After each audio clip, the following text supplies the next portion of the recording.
No capítulo 33, perdão, capítulo número 32.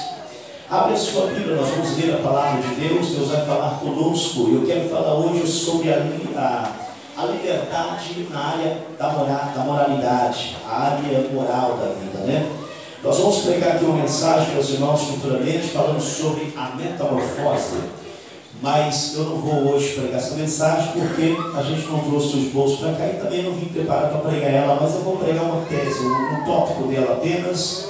E eu queria falar hoje um pouquinho da liberdade. Estamos em um culto de libertação e eu acho que a pior, acho que a pior prisão na vida de um homem ou de uma mulher seria ele estar preso em si mesmo.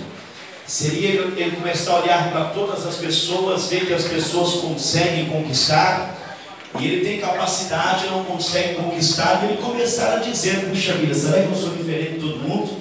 Será que todo mundo consegue, eu não consigo? O que está acontecendo na minha vida? Sabe que nem eu sei explicar? Eu queria falar porque às vezes a pessoa vê o problema na vida de todo mundo, e às vezes o problema está com ele mesmo. E isso é muito grave, porque muitas pessoas, meus irmãos, às vezes enxerga o problema em tantas coisas. Às vezes o casal vê tanto o casal, né? Às vezes o marido vê tanto problema na esposa, e às vezes o problema está com ele mesmo, assim ou não é? Assim vice-versa. Às vezes a esposa vê tanto problema no marido, e às vezes o problema está com ela mesmo, não é? Às vezes o filho vê tanto problema no pai e na mãe, e às vezes o problema está com ele mesmo. E às vezes os pais vê tanto problema nos filhos, e às vezes o problema está com ele mesmo. Então o homem tem dificuldade para localizar onde estão os seus problemas. Eu queria falar um pouquinho disso nesta noite. Amados ouvintes, já estamos no ar com todos vocês. Eu quero saudar os amados ouvintes. Quem quer saudar os ouvintes, diga amém. Então diga assim: ouvintes. Mas uma multidão desta frase mais forte, diga ouvintes. Aceitem a paz do Senhor Jesus Cristo. Amados ouvintes, essa é mais uma transmissão diretamente do Templo 7 Setorial, aqui diretamente de Sorocaba, na Avenida São Paulo, bairro Alto da Limponte, número 2 mesmo. Eu sou o pastor Divino Américo e vamos uma vez mais transmitir esta palavra a todos vocês. A nossa Bíblia está aberta em Gênesis, no capítulo de número 32, versículo de número 22. Quem achou, diga amém. Leamos então alguns versículos que está registrado no livro de Gênesis, capítulo de número 32, versículo de número 22. Levantou-se aquela mesma noite e tomou as suas 2 mulheres, as suas 2 servas, os seus 11 filhos, e passou o vale de Jaboque. E tomou-os e fez-los passar ao ribeiro, e fez passar tudo o que tinha. Jacó, porém, ficou só. Preste atenção. Jacó, porém, ficou só. E lutou ele com um varão até que a alva subia. E vendo que não prevalecia contra ele, tocou a juntura da sua colcha e se deslocou a juntura da colcha de Jacó, lutando com ele. E disse: deixa ir, porque já a alva subiu. Porém ele disse: não te deixarei ir, se não me abençoares. Verso 27. E disse ele: qual é o teu nome? E ele disse: Jacó. Então disse: não chamará mais o teu nome Jacó, mas Israel, pois como príncipe lutaste com Deus e como homem prevaleceste. Diga: Senhor Jesus, me ajuda a prevalecer nesta peleja. Eu creio que já venci pela fé, pela fé, pela fé, mais uma vez pela fé, em nome de Jesus Cristo. Amados, podem tomar os seus assentos, palmas que exaltam o Senhor. Ouvimos que não é super logo de Deus nos céus, a glória do Senhor, cada vez ainda. A qualquer pessoa que vem para cá, que a precisar sendo derramada. Nós vamos tratar hoje um pouquinho desse tema, falando um pouquinho sobre a área pessoal. Ela causa também opressão porque, irmãos, existe algo que nós chamamos de domínio próprio. E este domínio próprio, ele é algo, meus irmãos, que precisa ser muito bem colocado, porque se o domínio próprio não for muito bem colocado, a gente, como eu acabei de explicar aqui, a gente vê problema em todo mundo, quando na verdade o problema é a gente mesmo. E às vezes a gente tem que arrumar tantas coisas e acaba bagunçando tudo, porque o problema não está nas pessoas, está na gente. E eu tenho um ditado que eu digo, às vezes sempre prego esta palavra, e eu digo isso, que a coisa mais horrenda, a coisa mais horrível na vida do ser humano é querer ser diferente, fazendo sempre a mesma coisa. Quantas vezes as pessoas querem fazer diferença? As pessoas querem que os políticos sejam diferentes, as pessoas querem que os políticos mudem a sociedade, mas muitas vezes a população não quer se mudar. As pessoas querem fazer, meus irmãos, as coisas ser diferentes, mas muitas vezes falta nele o conhecimento de fazer a sua parte. Eu conheci uma ilustração de um pequeno passarinho chamado beija-flor, um dos menores, né? Que no meio de um incêndio, uma floresta, ouvi isso quando era criança e nunca mais esqueci disso. Houve-se um incêndio na floresta, o beija-flor ia lá, pegava uma gotinha de água na flor e jogava no incêndio. E os outros passarinhos, deve ser o seu linguajar, pássaro, não sei, eles devem conversar entre eles, disseram: larga a mão disso, não vai adiantar nada você, uma gotinha d'água dessa, você jogando, aí não vai apagar o incêndio. Ele disse: eu só estou fazendo a minha parte, se todos os pássaros fizessem o mesmo, quem sabe o incêndio apagava. São coisas, meus irmãos, que a gente tem que parar para pensar, porque muitas vezes a gente quer exigir das pessoas algo que nós não queremos fazer. E isso é o que nós temos que estar, meus irmãos, tratando, porque hoje é um culto de libertação. É um culto onde a unção despedaça o jugo da maldição, o jugo da miséria, o jugo da acusação, o jugo do problema que pode estar acontecendo dentro da sua casa, levando a sua casa à falência, e você não está percebendo. Este homem, por nome de Jacó, e traduzindo esse nome quer dizer enganador, ele é um homem que vem trazendo uma síndrome de engano no seu nome, porque a nossa moralidade está cravada na identificação do nosso nome.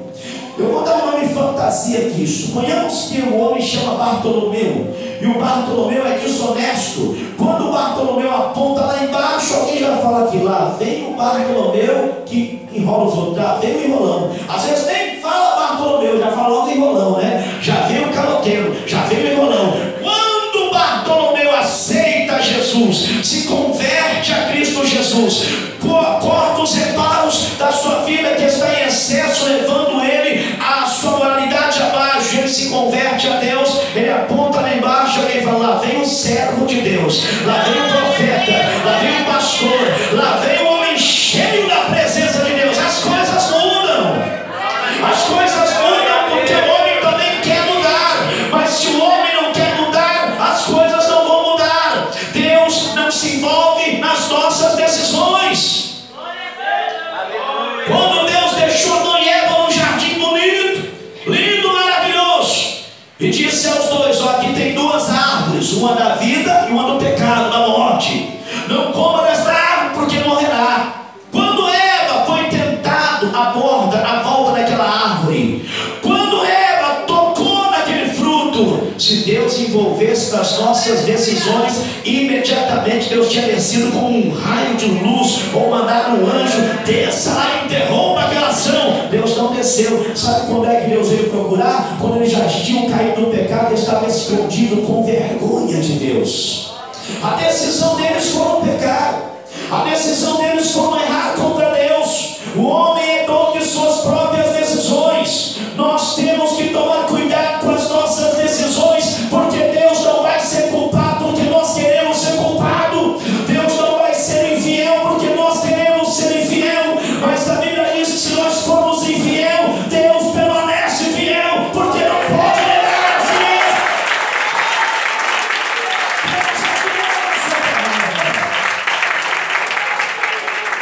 Esse homem traz uma síndrome no seu nome, chamado enganador. E para tirar a infidelidade do nome do ser humano é uma das coisas mais complicadas que existe. Em alguns casos, quando a pessoa se converte e ele vem de um mundo errôneo e agora ele é convertido, às vezes se converte em um presídio, a gente vê muito isso acontecer. Aí ele sai do presídio transformado, aceitou Jesus lá dentro, sai aqui fora, começa a pregar, e as pessoas que conheceram ele aqui fora, era aquela vida errônea, de repente vai para a cadeia, sai da cadeia convertido, pregador da palavra. Quando ele chega na casa da pessoa, ele fica meio atento. Então, esse camarada está dizendo que é crente, mas eu sempre conhecia aqui fora, era isso, era aquilo, não é? Fica meio que uma coisa meio suspeita, fica ou não fica? Mas a vivência dele, dia após dia, vai mostrando que o Espírito Santo mudou o seu caráter, transformou a sua vida, trocou o seu nome e deu para ele uma nova moralidade.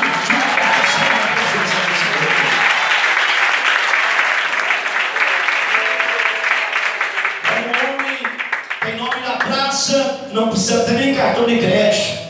Chega lá na venda, no mercadinho, e fala: me venda aí que vou te pagar. Não, pode ficar tranquilo, pega o que você quiser, depois você acerta. Ele tem nome. Quando o homem não tem nome na praça, é meio complicado, porque não se leva nenhuma bala. Não, se pagar leva, se não pagar não leva. É muito complicado essa questão de opressão da moralidade.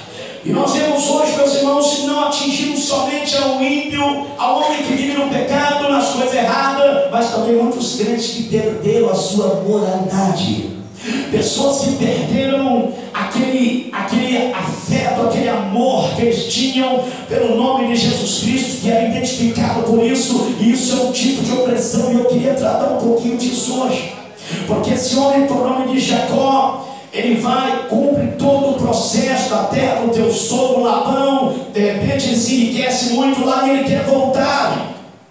E ele havia votado um voto a Deus lá no Monte das Luzes. Ele havia feito um voto com Deus, que Deus levasse ele, trouxesse ele em segurança, ele daria o melhor das suas ofertas, ele seria fiel a Deus em tudo. E Deus recebeu aquele voto que Jacó fez. E para provar que Deus recebeu aquele voto, ele teve uma visão.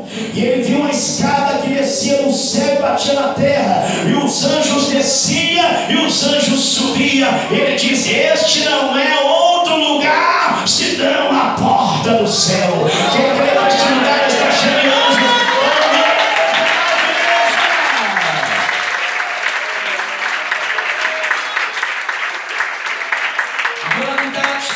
Na vida conjugal, a coisa mais triste que tem é quando o marido sai de casa e a esposa fica logo dizendo para a filha: sei não, se esse cara não vai me trair por aí.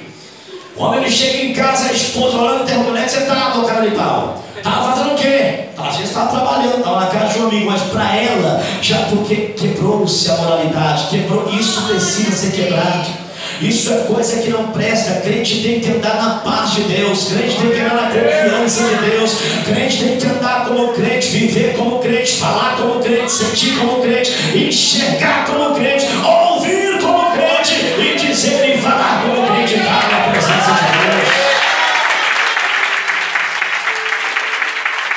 Esse homem não te moral, porque a moral não está em outro lugar senão no seu nome. Quando a pessoa tem um tipo de problema, falou no nome, alguém vai falar: ah, aquele caloteiro, conheço muito. Conhece o fulano de tal? Ah, aquela caloteira, conheço demais. Comprou e não pagou. É assim, não é? Não identifica a pessoa pelo que ele é, mas sim pelos erros dele. Esse é o problema que tem jeito, sim. Esse homem, por nome de Jacó, significado de enganador, precisava agora voltar para a casa de seu pai. Só que ele tinha um sério problema na questão familiar. Esse homem, ele havia roubado a benção de seu irmão Esaú, e o seu irmão Esaú disse: se vir aqui eu mato. Arranca a tua cabeça, não vem não, se vier morre. Ele sabia que se encontrasse o seu irmão Esaú como enganador, dor, ele ia morrer, não tinha jeito. Esaú tinha muita revolta dele, só que esse homem, ele tem uma certa intimidade com Deus, ele tem um certo conhecimento, ele havia feito um voto com Deus, ele havia feito um pacto com Deus, ele havia feito um vínculo particular com Deus, ele sabia que o problema não era a sua família, o problema era ele. Quando o homem descobre isso, as coisas ficam fáceis de resolver.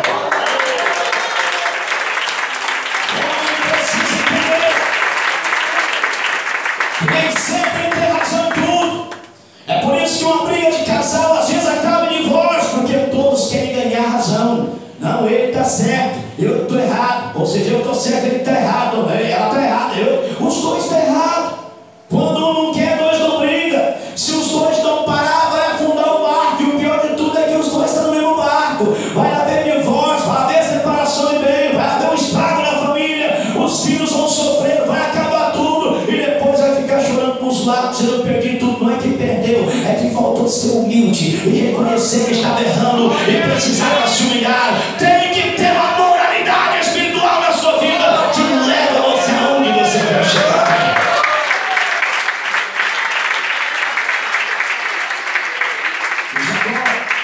Chega em um certo lugar e eu imagino que ele vai andando em uma determinada estrada, em um deserto, caminho à terra de seus pais. E eu imagino que enquanto ele vai andando, ele vai pensando, ele não diz nada para ninguém. Ele sabe que o problema não é as suas companheiras, não é a sua família, ele sabe que o problema é ele. Ele sabe que o problema está no nome dele. Aí ele chega em um determinado lugar chamado Val de Jaboque, um vale chamado Jaboque. E ele diz assim, olha, é o seguinte, eu preciso acertar umas contas aqui nesse vale. Quem veio para acertar contas com Deus aqui hoje? Deixa eu ver, dá glória a Deus bem alto. Quem precisa de um Jaboque na sua vida, dá glória a Deus bem alto. Então deixa eu te avisar que o mesmo Deus que estava lá no Jaboque de Jacó está aqui nesta noite também. Deixa eu ver que ele está sentindo a presença dele aqui. Levanta a mão para glorificar a tua presença.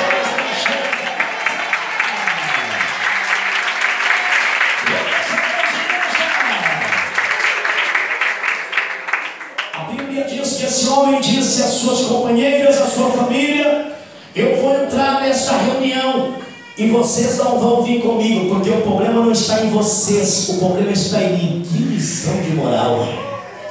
Enquanto alguns ficam falando, não, ela está errada, eu estou certo. Quando você sempre grita que está certo, está provando que está errado, porque quem está certo não precisa brigar para se defender, o seu silêncio já mostra tudo. Quem não deve nada não tem por que temer. Já viu uma pessoa que não está devendo nada sair correndo da polícia? A polícia passa, ele está contente, está feliz. Não devo nada para ninguém. Quando deve alguma coisa, viu uma sirene, uma luzinha piscando, deixa eu me esconder. Quem não deve não tem por que temer. O escândalo prova, o escândalo prova que o homem está devendo, grita e não pratica. Não justifica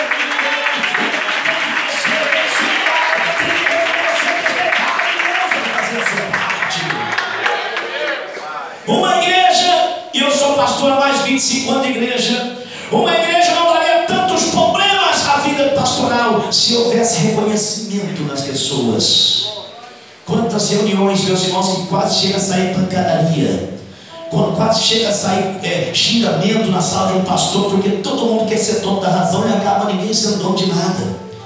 O dono da razão não precisa gritar, o dono da razão se cala. O dono da razão é a ovelha. A ovelha nem na hora da sua morte ela faz escândalo. Não sei se você já viu a morte de uma ovelha, mas a ovelha na hora da sua morte ela baixa a cabeça, ela fica quietinha. Já o bodinho começa a pular, tá cores querendo a cabeçada, não é? Mas a ovelha não, a ovelha baixa a cabeça. A ovelha não precisa gritar, não precisa de escândalo, porque ela tem a marca, a característica de ovelha. E quem é ovelha se porta como ovelha.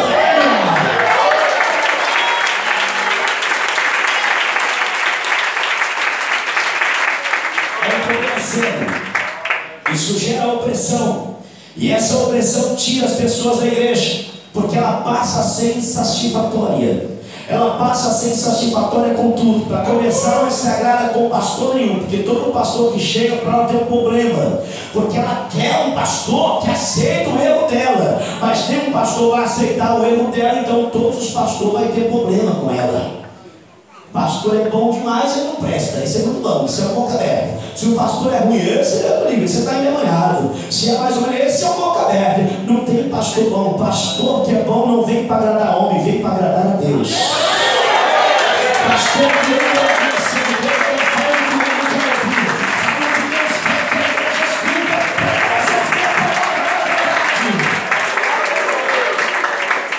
e ele entrou nesse vale e toda a sua família ficou à parte. Está escrito e registrado aqui: ele ficou só.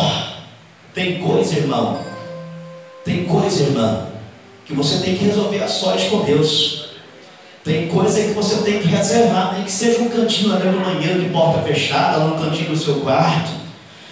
Tem hora que você tem que chorar a sós com Deus. Tem hora que não adianta você ficar choramingando no ombro de um, no ombro de outro. Não vai adiantar nada. Quantas pessoas que ficam chorando no ombro de um? Ah, estou passando isso, estou passando aquilo. Já chorou quantas? Dá para encher uns 3 copinhos de tanta lágrima que chorou no ombro de um, no ombro de outro. Não adiantou nada. Sabe por quê? Porque ainda não experimentou chorar algumas lágrimas dos olhos nos ombros de Jesus Cristo. Não adianta chorar no ombro de homens. Tem que chorar no ombro de Jesus. Jesus vai ajudar a sua lágrima. Jesus vai ajudar a sua lágrima. Tem que crescer que Deus pode fazer milagre acontecer na sua vida. Se as coisas forem entendidas e compreendidas, tudo dá certo, meus irmãos. Mas se as coisas começarem, meus irmãos, ir de mal a pior, e o homem começar a levar na sua arrogância, ele acaba se trancafiando entre si próprio e acaba dizendo: eu sou o dono da razão, e se não for do meu jeito, vai ficar do jeito que está, porque eu não quero saber de nada. Vai ficar do jeito que está. Presta atenção, vai ficar, quer dizer, vai ficar parado. A coisa vai parar. Deus não está mandando você parar, não está mandando você voltar para trás, está mandando você deixar isso para lá e ir para frente, porque a sua vitória está lá em cima da frente. Não pare, não volte, segue nessa tua força, porque Deus será contigo e a vitória é esse.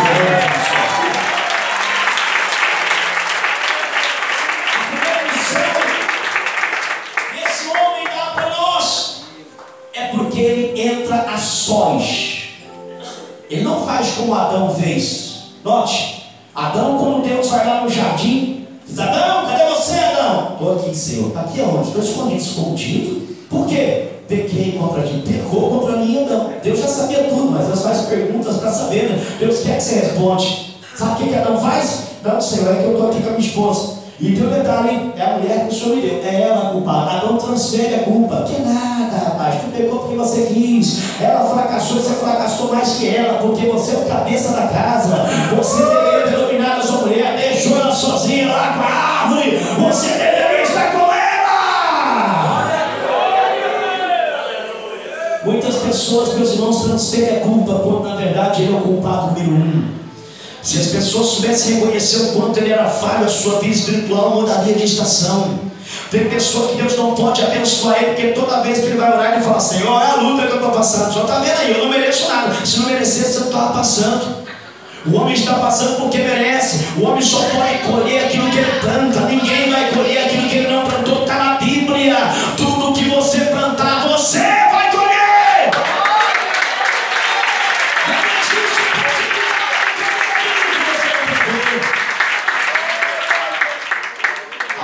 Antes do casamento, ela xinga a mãe, bate na mão e faz isso, faz aquilo. Quando casa, os filhos vão vir. O que é que o filho vai vir fazendo? Batendo, xingando, humilhando. Aí vai para casa da mãe chorando: não aguento mais esse menino, parece um demônio, tá vendo mal. Mas não é assim que foi com a mãe. Vem da sentença. Deus perdoa pecado, mas não tira consequência.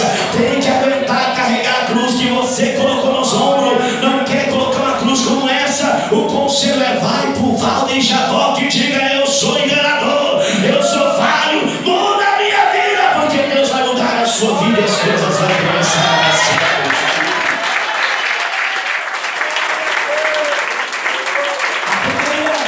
O primeiro exemplo que esse homem dá para nós é que ele entra sós, ele não transfere culpa.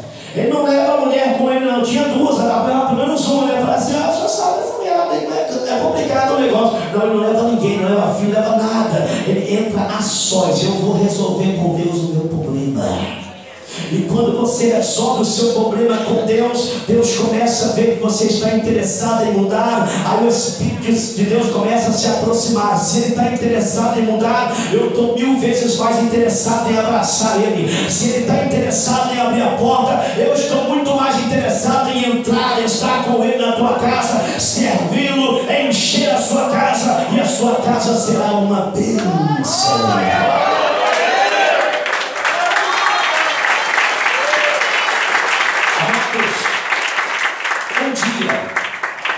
O rapaz cismou de querer chamar Jesus para ir na tua casa.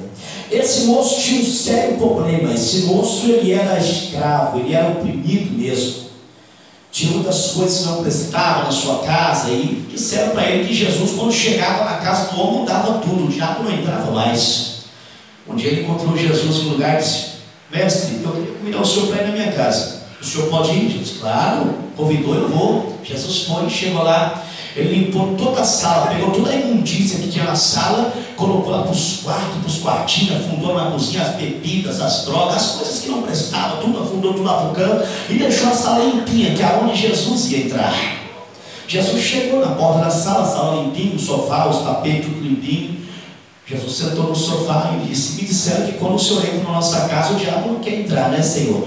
Eu disse: sim, se eu estiver na tua casa, o diabo não entra. Mas daqui a pouco ele escutou um barulho na porta da cozinha. Pá, batia como alguém queria arrombar a porta. E ele disse: mestre, só um minutinho que eu já volto. Quando chegou na cozinha, quem era? O diabo, o bichão, querendo entrar. Não, eu vou, não, você não pode entrar, Jesus está na minha casa, você não pode entrar. E empurrou o diabo para fora e voltou para a sala. E Jesus perguntou: tá tudo bem? Ele pensou na cabeça: bom, tá tudo bem.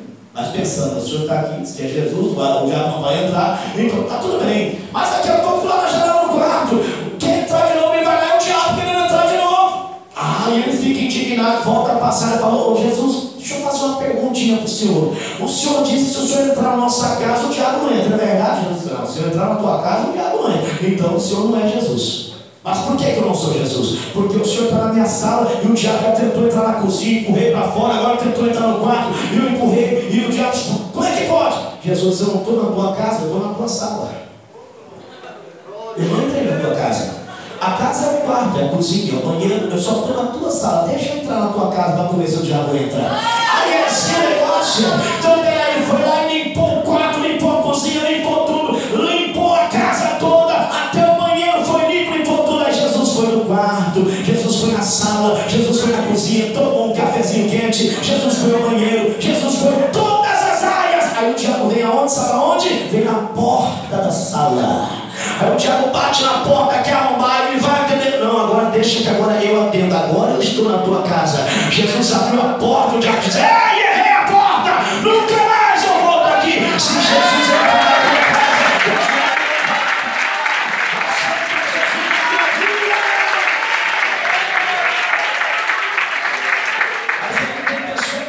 Jesus só quer ficar no coração. Não, Jesus quer você dos pés à cabeça. Jesus quer você da pontinha do dedinho do pé até o alto da cabeça. Tudo é dele. Ele não deixa nada pro diabo. Tudo é de Deus, tudo é para ele. O homem precisa entender que ele tem que se aproximar de Deus para ser 100% de Deus. Não, eu quero ser só 90%. Deus não quer 99,9%. Ou ele é 100% de Deus, ou então não é nada, porque Jesus não reparte o seu tempo com ninguém, meus irmãos. Jacó saiu do val de Jaboque. Eu vou terminando aqui. E quando ele lutou com aquele anjo, foi muito travada a luta. Eu queria pautar no versículo 24. Claro que uma mensagem como essa me custaria pelo menos 1 hora, mas eu vou resumir aqui. Ele chegou, meus irmãos, a lutar com aquele anjo, aquele príncipe, aquele majestoso. Tem muitas pessoas dentro da igreja que se confundem em si próprio. Porque ele diz assim: não, eu estou procurando uma igreja perfeita para congregar. Você nunca vai achar. E o dia que você achar, o meu conselho é: não vai lá que tu vai estragar ela, porque você não é perfeito. Achou a igreja perfeita? Não, vai lá não. Tu vai acabar com a igreja, porque você não é perfeito. Tem alguém perfeito aqui? Você nunca vai achar. Se achar, não vai. Deixa os irmãozinhos perfeitinhos lá, fica lá de cá, porque nós não somos perfeitos. Perfeito aqui é Deus, irmão. Perfeito aqui é Jesus. Nós não somos perfeitos. Nós não viemos aqui para a perfeição. Nós viemos aqui para perfeição.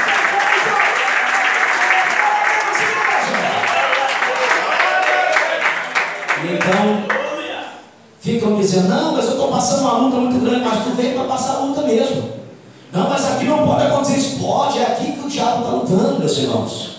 Se o diabo não entrasse aqui, não cai endemoniado, pessoas oprimidas daqui. Sabe por que cai? Porque o diabo entra. Sabe o que ele está fazendo aqui? Tentando tirar a sua mente. Eu estou pregando aqui, ó. Tem pessoas, você não sabe, mas tem pessoas aí que estão pensando em outra coisa. Amanhã na empresa, não chega lá, tem problema. Deixa a sua empresa lá, deixa o seu problema lá. Agora Deus está falando com você. Não deixa o diabo roubar esta palavra do seu coração. Esta palavra é a semente, vai crescer, vai brotar, vai dar fruto na sua vida. A sua vida vai ser abençoada por esta palavra.